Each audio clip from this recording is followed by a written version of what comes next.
যে 7টি খাবার নিয়মিত খেলে আপনি কখনোই বৃদ্ধ হবেন না, আজীবন 25 থেকে 30 বছরের টাগরা যুবকের মতো আপনি চলাফেরা করতে পারবেন। এই খাবারগুলি কোরআন হাদিস থেকে রিসার্চ করা, এগুলি সাধারণ কথা নয়, এবং মেডিকেল সায়েন্সে তথ্য দিয়েছে। কোরআন যে কথা বলছে 1000 বছর আগে, মুহাম্মদ সাল্লাল্লাহু আলাইহি সাল্লাম 63 বছর বয়সে তিনি কিন্তু 25 বছর বয়সের যুবকের মতো ছিলেন। সুবহানাল্লাহ।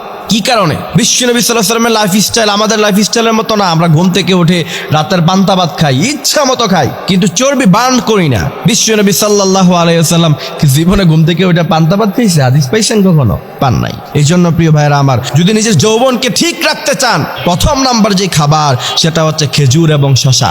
আম্মা জান আয়েশা রাদিয়াল্লাহু তাআলা আনহা থেকে হাদিস এসেছে, আমি খুব জীর্ণ শীর্ণ ছিলাম, শরীরটা খুব বেশি একটা ভালো না, আমি অসুস্থ থাকতাম।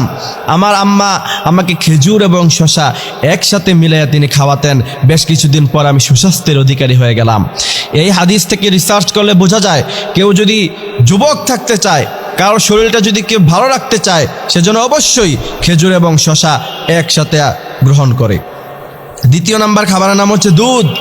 ওয়া ইন্না লাকুম ফিল আনআমি লাইবরা, আল্লাহ পাক বলছেন এটার মধ্যে তো নিদর্শন আছে।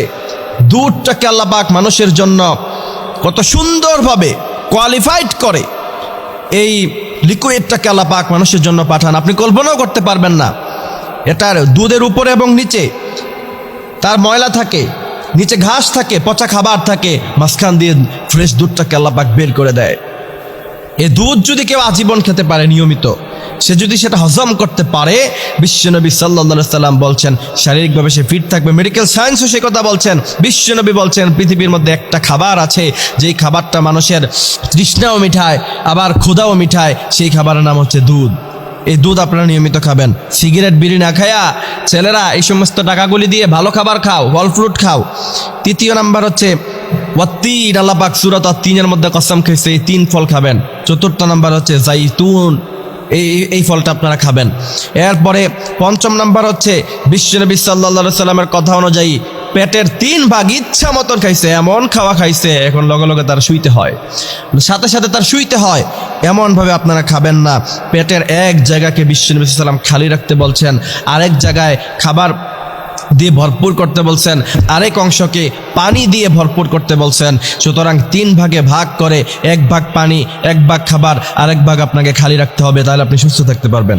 6 নাম্বার হচ্ছে ডাবের পানি খাবেন আপনারা। আল্লাহ পাক পানি দিলেন, এটা এমন এক লিকুইড পানি, সুবহানাল্লাহি বিহামদি সুবহানাল্লাহিল আযীম। তোমরা টাকা দিয়ে টাইগার খাও শরীরে এনার্জি আসার জন্য, তোমরা টাকা দিয়ে পাওয়ার খাও শরীরে পাওয়ার এনার্জি আসার জন্য, আর আল্লাহ সুবহানাহু ওয়া তাআলা যে প্রাকৃতিক ডাবের পানি দিয়েছে, কোনো মেডিকেল সায়েন্স এই কথা বলতে পারবে না যে ডাবের পানি খেলে মানুষের ফায়দা হয় না। কিন্তু মেডিকেল তথ্য দেয়, ডাক্তাররা তথ্য দেয়, কেউ যদি নিয়মিত স্প্রিট, তারপর হচ্ছে আপনার এই সমস্ত লিকুইড জাতীয় পানিগুলি গ্রহণ করে সে অসুস্থ হয়ে পড়বে। 6 নাম্বার হচ্ছে নিয়মিত আপনি পানি খাবেন। সাধারণ যে পানির অপর নামকে জীবন বলা হয়, সে পানি আপনারা খাবেন।